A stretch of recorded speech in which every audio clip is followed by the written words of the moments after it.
The other day we found a kitten against our garage and we couldn't find its mother anywhere, so we brought it in.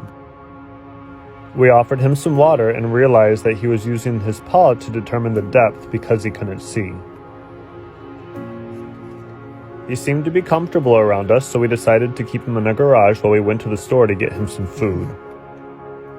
He didn't seem too sure about it in the beginning, but after a couple of bites, he was a fan.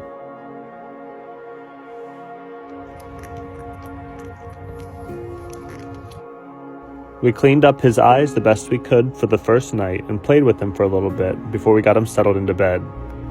The next morning we went to the vet to get his eyes looked at to see if we can do something to help. They cleaned them so well and then told us that there was an infection that we needed to see if we can't fix to restore his vision. We brought him home with some medications and an appointment for an ophthalmologist for the next day, so we brought him home to get some rest. By the next morning, he was like a whole new cat. That's my shoe.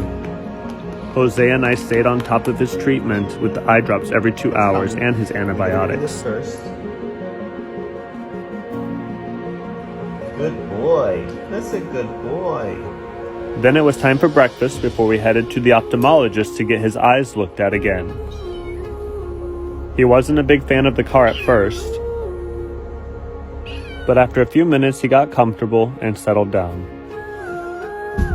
After picking up a couple new medications, we went back home to settle in for a couple weeks to see if these will help.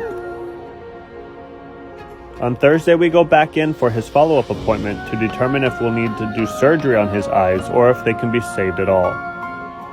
We'll be back in a couple of days with an update for you all.